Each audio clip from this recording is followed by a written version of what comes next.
गल्ती हुने ठामै छैन तिमी टाढा भएदेखि रुने ठामै छैन हिजो रातै हे को आफ्नो हो को पराई हो आफै चिन्न पर्छ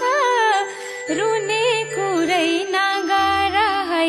हाँस्दै हिँड्न पर्छ